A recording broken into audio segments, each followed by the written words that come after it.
Cfrodram television ìgbádùn tí ò lópin.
I don't know you. Remember I'm bedroom. Auntie, I'm about to. You guys be poor. Want to capture everything? Me capture Coco. Any, but you must see the brass way. Auntie, in a way. And you see, I say, what's happening to what's today? Jesus! Want to capture everything?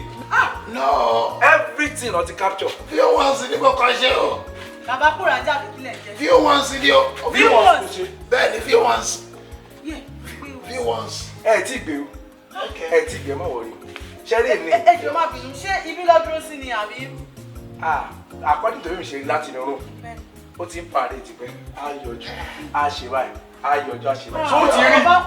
Sorry, Coco. Moreover, no, he doesn't question the man cover everybody. Am I she from the Brian on the tele? Daddy Kilo Shelle. Oh, God, no. We don't share the location. Any number deliver mine. Amen. Now, yes, ma'am. Lady, I'm sorry. Beautiful sister, I told my lady. Amen. Okay. Moari Baba Kuranga. One yoju. One shiva. One yoju. For like 5 minutes.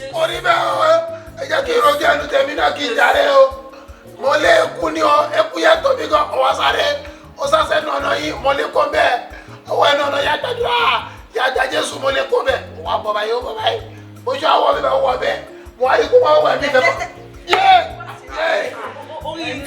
ẹ má ṣe dáadáa. ẹ má bà mí sọ sẹ́yìn náà lè gbàrú ẹ̀ ìyá Jésù kẹ́ máa wẹ̀ nínú bedroom kí bàbá kùrà ń já onígbó burúkú kó wá máa yọjú wòyìn ẹ máa fi bá fún gan-an wọ́n o. ẹni sùúrù bíbélì ní ká má ṣe gbẹ̀san ẹni sùúrù ẹ ti wá bí a máa sẹ́nu ṣẹ́rí nǹkan tó ṣe àwọn pọ̀ èṣù ni èṣù ló bí nígbà tí wọ́n iṣẹ́ èṣù ni. ó tọ́ mi pé ọmọ mi dìde ó yá lọ ṣiṣẹ́ mi. Can you see? Bá bínú. Ẹ̀yin máa lọ tí. Ṣé kò ṣáàsì fóònù lọ́wọ́? Ṣé wọ́n rí? Mi ìdáwà rí kọ̀ọ̀kan o. Àwọn àgbàyà. Kẹ́rì ní. Kí ẹ ti padà bọ̀. Ìbínú ò da ike yẹn Ẹ padà. máa gba Jésù. Today, you must accept Jesus. Amen. Ẹ bọ́ sí mi. Síbò. Mo ti máa sọ tẹ́lẹ̀ pé ẹ máa encourage àwọn opportunity, àwọn boys ẹ̀ lẹ́ encourage. Ṣé ẹ mọ̀ pé mi náà máa ń sọ bẹ́ẹ̀ dáàdì? Olórí burúkú ni. No, ẹ má ṣe pé fún wọn. Ayé wọn ti bàjẹ́. Ayé wọn ò bàjẹ́ lórúkọ Jésù. Ẹ pẹ̀lẹ́ àwọn bàbá ẹ lé ló bá wí. No, ẹ má ṣe pé ẹ kọ́lẹ̀. Ok. Ẹ kọ́ gbówó tẹ̀ ń ṣe ẹ kọ́lẹ̀ ń ṣe. Ẹ tó ń darí ọkàn yín ló ń ṣe. And that is the devil. Ṣé kúnlẹ̀? Ìkúnlẹ̀ àgbáyé. Èmi ò ṣe máa kúnlẹ̀ fún ẹnìbọ̀dì o torí mi ìfẹ́ kẹ́ ẹ rojọ́ mi kiri ni o. Ẹlẹ́dàá yìí ni kẹ́ kúnlẹ̀. View once ni mo dẹ̀ rí o. Thank you Jesus. View once. Thank you. Oya. Dìde togutogu. Dìde tìjàtìjà. Dìde nínú agbára. Dìde Ọlọ́run mi. Mo wá ṣe. Rájà bọ́ṣà báyà dìde o. Ẹ̀sà. Oya.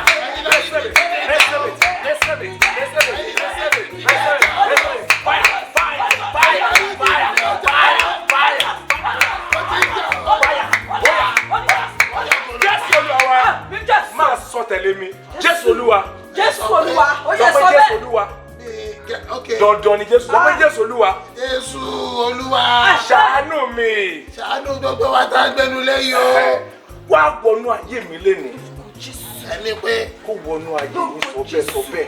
kò síbi tó máa jókòó sí bẹ́ẹ̀. Ayé wa ó bá Ayé fún wà ọ̀ṣun bẹ́ẹ̀. ayé ìdánù. Àì má jẹ́ kó fún ọṣà yé mi Ràkàbọ̀ṣà ayé dànù. àkọ́kọ́ kó wọnú ayé mi. Ọkẹ́ wọ́n ní ayé gbogbo wa o. Bá a jọba nù ayé mi. Rárá o. Igbó ló ń jọba mi báyìí o. Igbó yẹn máa pa irun ni. Kò lè pa mí run. Ẹ jẹ́ ká mú ọ̀nì sọ́sàlẹ̀. Ó dà fọ́ Igbó ni mo fi kọ́lẹ̀ ọ̀rọ̀ o. náà ṣọ́ ordinary ẹni sọ́sàlẹ̀. Igbó ni mo fi Kò ṣọ́ ordinary. kọ́lẹ̀. Kò ṣọ́.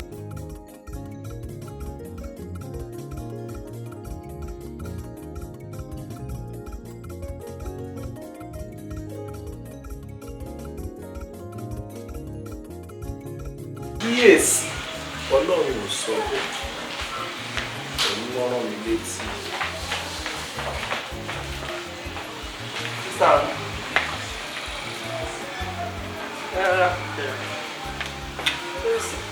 Ẹ sọ kó má bàa sí náà ni.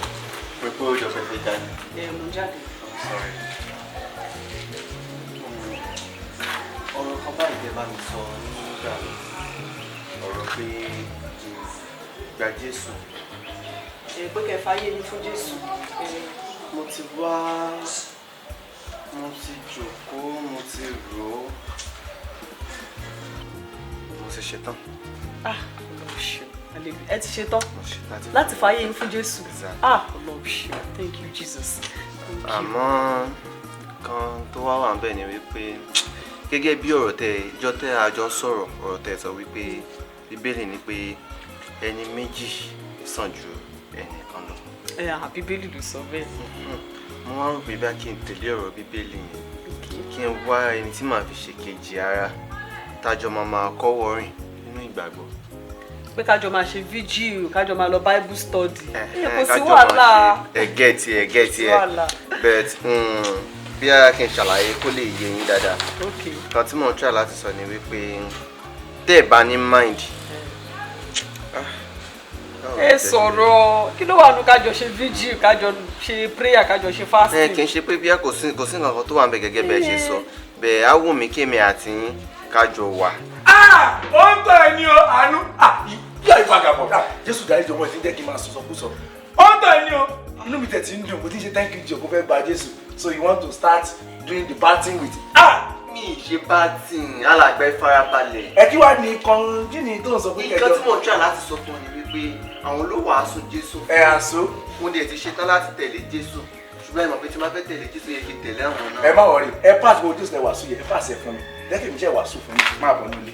Dádì, ẹ bá tẹ̀lé kí n dá wọn lóhùn. Ẹ dá wọn lóhùn. Ọ̀rọ̀ wọn Ẹ má bínú, ẹ dá wọn lóhùn. As I was ẹ rí saying. pẹ̀gò, ẹ ponú, ẹ tún pora mọ́lẹ̀. Àsísà àánú. Dádì ẹ má bínú sá. Ṣé ẹ̀yin lẹ ń sọ̀rọ̀ ṣá? Ẹ má bínú sá. Ẹ wá mú kọ̀ọ̀kan ẹ kó sí gbọ̀n, ọkùn yẹn ní hàn. Dídìrín ara ẹ dirun sórí. No, Jésù ò fẹ́ yẹn o. Dádì ẹ má bínú sá. Ìwọ ọlọkùnrin dirun sórí. Irun ọ̀hún ò tún lè maintain ẹ̀ wo bó ṣe má bá tó tí mọ́ ẹ lórí. Jésù máa ṣe o. Dádì ẹ má bínú sá. Mo wà pẹ̀lú yín sá. Mo wà pẹ̀lú Pé yín. ó ṣe díẹ̀ tí mo ti take last. Tó ṣe kí ni last? dídìrín òpó rẹ̀ ó bó ṣe ń sọ̀rọ̀. ẹ tuntun ń là mọ́ ẹ ti ń rẹ̀ tó. ọ̀ṣẹ́ lẹ́nu dáàdi idiot ni bọ̀bọ̀ yìí náà. àánú kò ṣe idiot mo wà sùn fún ó dẹ̀ tún fẹ́ máa lu ọ̀rọ̀ yẹn. ẹ ti ń lo ó fún. kájọ wà. Jésù kọ àwa ìsísà dáàdi ẹ bá bínú sà bí Ọlọ́run sà ẹ jọ sà. dáàdi ṣe mọ̀ pé ẹ yẹ sẹ́gbẹ̀ẹ́ kí n rójú dáàdi ṣe mọ̀ pé Jésù bàbá yọ jẹ́ kúrò lẹ́yìn. ẹ má yọ rárá. ẹ má wọ a máa ríra létà. ẹ má yọ rárá. a máa ríra létà. ọdẹ àrùn ètò aláìní láàkáyì. ó ń bọ̀ ó ti tó ẹ má jẹ́ ó ti fẹsẹ̀ kọ́. tó bá ṣubú okú dájú. Jesus kò ní kúrò kọ Jésù sísá àánú. èmi ni wọ́n fẹ́ máa fẹ́ èmi àti ẹ àbí mi mọ gbogbo ìṣira mi rádaràdà. sísá àánú Bíbélì ní ká má ṣe dájọ́ ẹ má bọ̀ mí. ẹ má bínú dáàdi. irọ́. idiot ni bàbá. ẹ kò ṣe idiot kò jẹ́. èmi ni mo wàásù fún mi. èmi náà mo wàásù fún yín àbí. bẹ́ẹ̀ ni sà. ó dà pé ẹ ti gbá yín padà lọ́wọ́ Jésù ẹ fún Jésù tẹ̀lé wá gbà padà ẹ má bọ̀ mí mo máa rí jèrè ọkàn ẹ wọlé wá ẹ tó ṣe sọ stupid kò stupid lórúkọ Jésù a ní tó rí jèrè ọkàn yín ẹ wọlé wá. dáàdi mo lè fẹ́ jáde mi. ẹ rọ ẹ mọ̀ jẹ́ kẹ́ jáde mọ́ máa rí jèrè ọkàn ẹ mọ̀ báyìí. irú ọ̀rọ̀ kan mo lè sọ Jésù sí. ó wà ní ọkàn mi sà. ẹ má bọ̀ wáyé ṣé bá mi ló wà mẹ́ẹ̀. no ẹ ṣí ìwé Romans 6:23 kí ló sọ fún wa. Only for the wages of sin is death. ẹ lè jáde lọ́wọ́ yẹn kẹ́ ẹ má dè mọ́ ẹ ti dẹ́ṣẹ̀. inú mi dẹ̀ tí gbogbo fẹ́ ẹ fẹ́ jìjì ọkùnrin ẹ má fi sùúrù ní.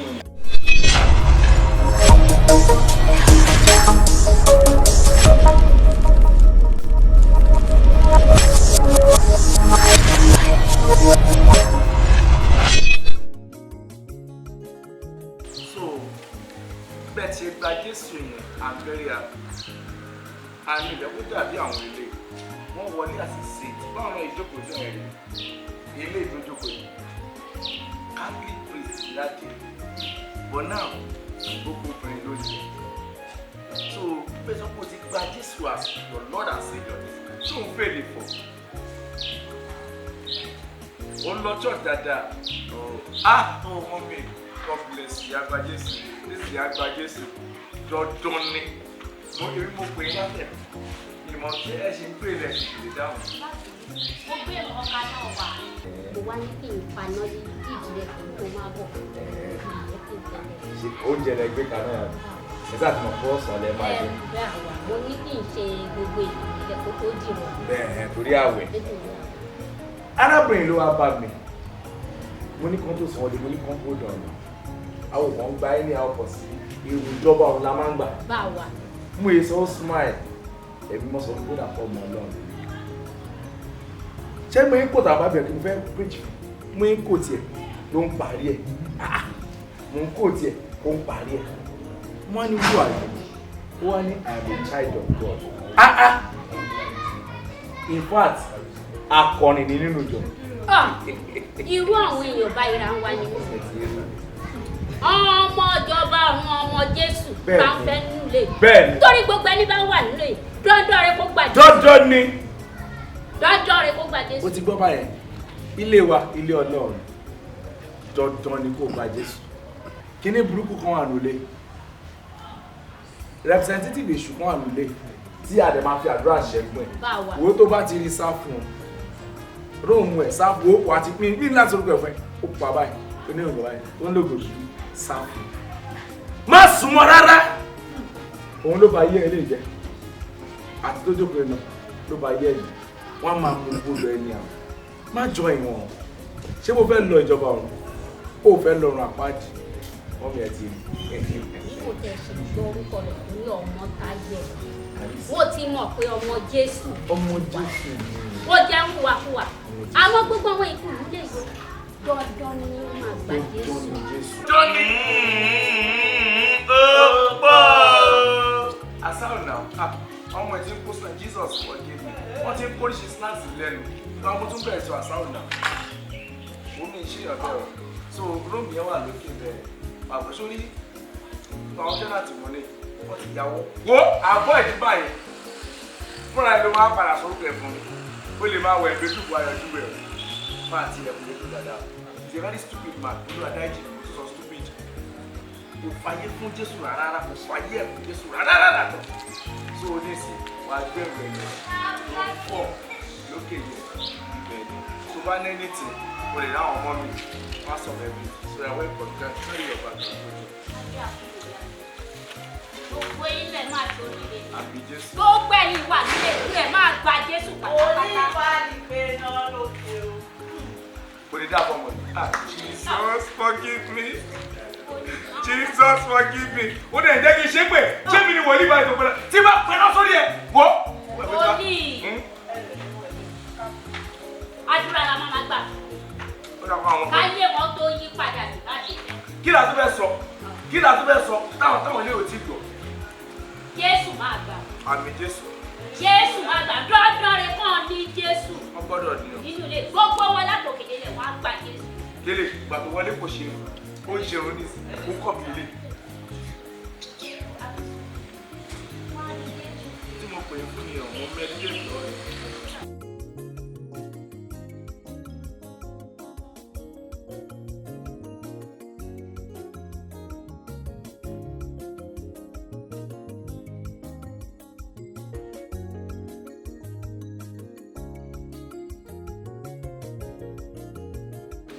èèyàn máa mú fáńtà lẹ́yìn igbó ó máa ń wọ́ gan-an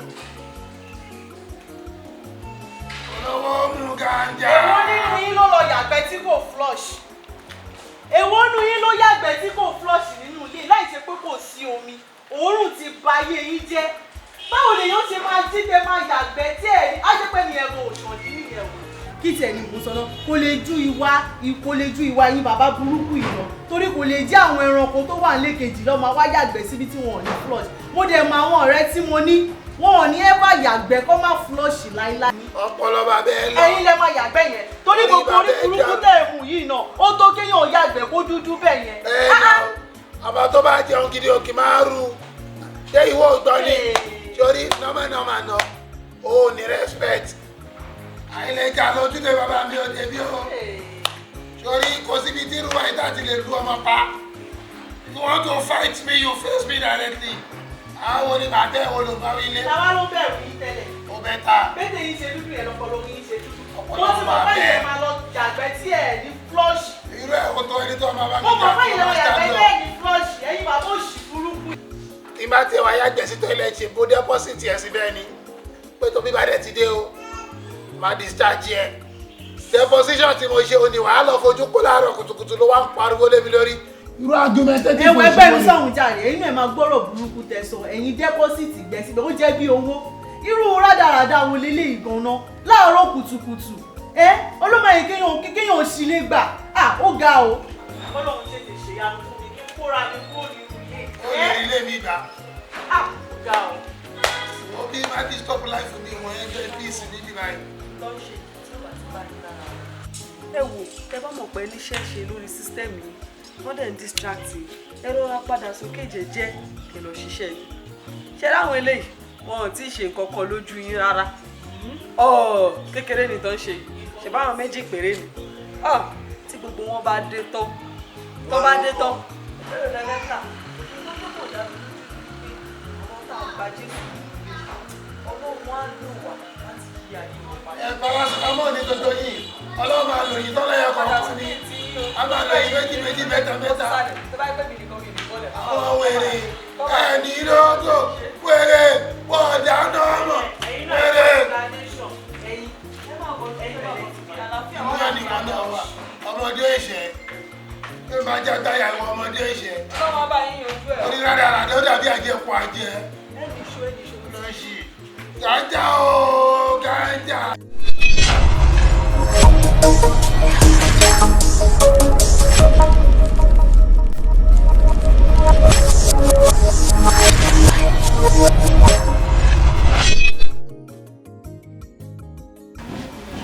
Oní mo torí ẹ̀kọ́ sórí ìjọ tí a ní ọ̀rọ̀ àwọn ará ilé ìsú ní o. Ẹ jẹ́ mọ̀ pé ọ̀rọ̀ wọn egbèrè ọ̀tẹ̀ ni bá a ti ń pàkọ́ nìkan rú. Ọ̀rọ̀ ọmọ Táyọ̀ dé kíkọ̀pẹ́kọ̀pẹ́ ìfowó ọmọ Jésù ìwọ̀n ní ọjọ́ ìṣẹ̀wọ̀n akọni tirẹ̀ tún burú jù tọwọ́ rẹ̀. Ó purọ́ ju ọ̀pẹ̀lẹ̀ kàràgbà. ẹ̀yin náà ti notice ẹ ti notice. báwa.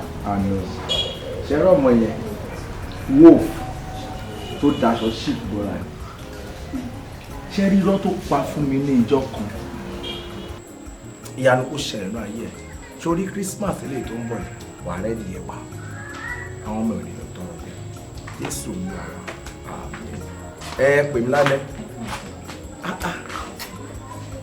jẹ́ kí mi pè é lórúkọ ọ̀gá faith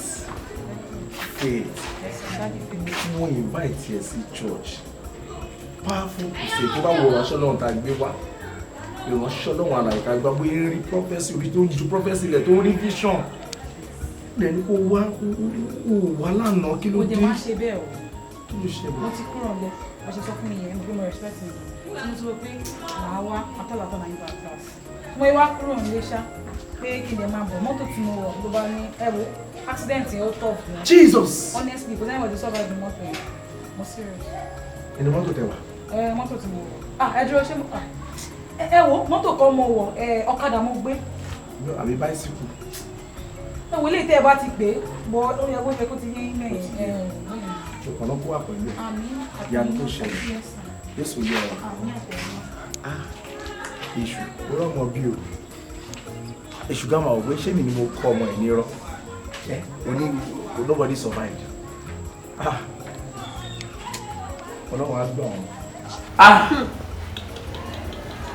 wọ́n á wò pé ṣé mi ṣe mistake báyìí ó dà pé tiẹ̀ tún burú dàwọn fún ilé lọ kí n má parọ́ ó ti sùn mi ilẹ̀ mọ́ta fẹ́ ṣe sí mọ́ta. dáàdì ìyàgbá Jésù èmi dẹ́rù kankan o wọ́n wò pé àìdí àkọsọ sí mi lọ́kàn. yàtí àwò. tó lè work àbí. tó tún lè work tí mo pariwo. ó yá. tí mo lè pariwo ẹ̀sùn mi.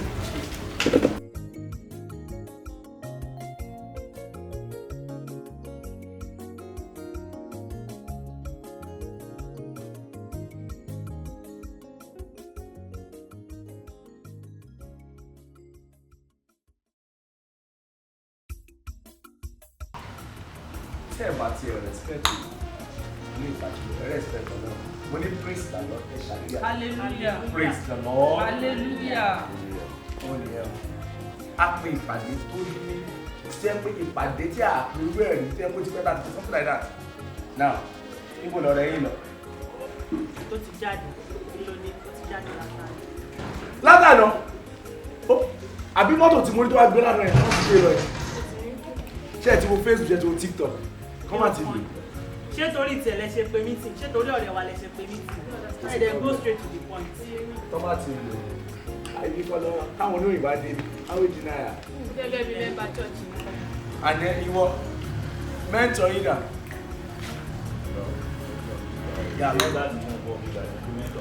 Commissioner for our voice to the world.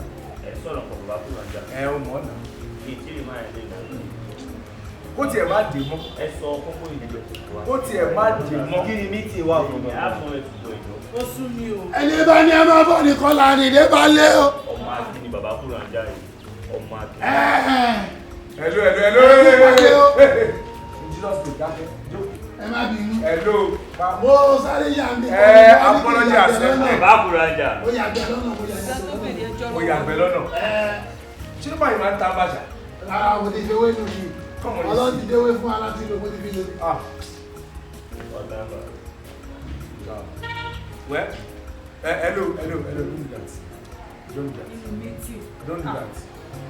Ẹ bá fẹ́ kí n gbọ́ ọmọdé sọ̀rọ̀ ẹ jẹ́ lò ó. Lala, no, fire.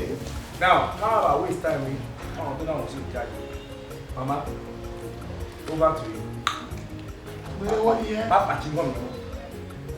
Ó yẹ ká máa tẹ̀lé respect now. Má pàṣẹ gọ́ọ̀mù yẹn mọ́. Tẹ́lẹ̀ kan bá tún ta sí gọ́ọ̀mù síbi èmi náà dójó mi sẹ́nu o. Mama, over to you. Ẹ ṣeun o mo kí gbogbo wa o. Akéyín màmá. Àlàáfíà gbogbo wa ò ní sọ. Kókó ọ̀rọ̀ tí mo torí òkè lónìí.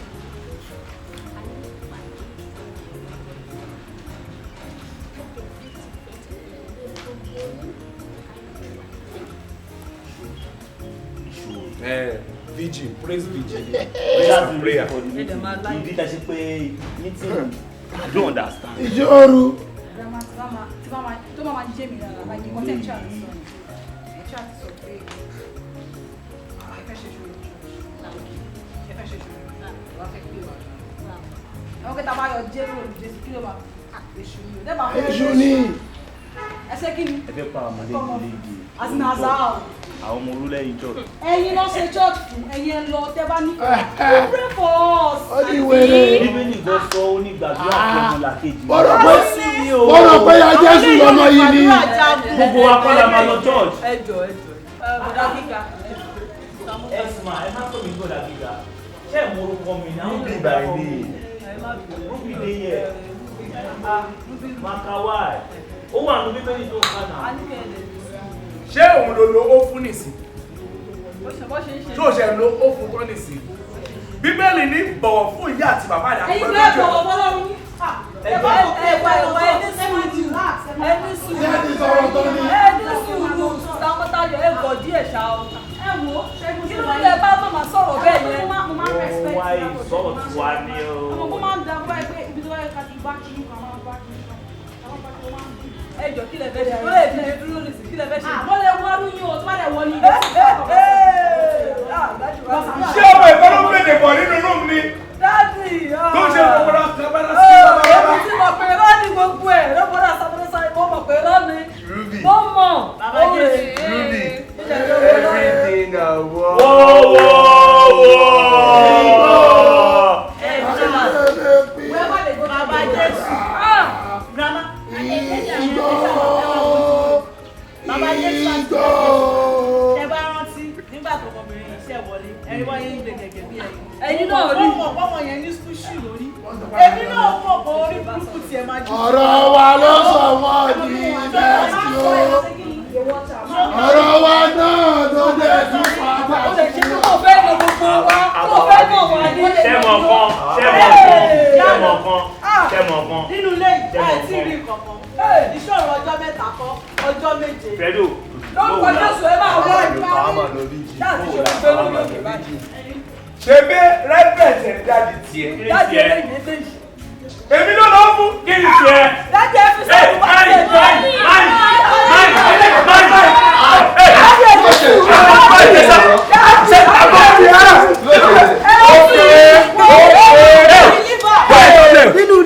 ẹ má bẹ̀ mí. Ẹ jẹ́ ká máa calm down nílé yìí. Ẹ jẹ́ ká máa calm down nílé yìí. Mo máa gbé Jésù sílẹ̀. Wo máa gbé ìgbèmí sílẹ̀, máa ṣépè fún ẹ. Jésù jẹ́ ń tọ́ lórí ìkọ́tí ẹ̀kí tọ́ lórí ìtọ́. Ìwọ rírí káwa rírí ẹ̀dọ́kọ̀. Mo tún kò nígbà yìí kékeré. Thank you.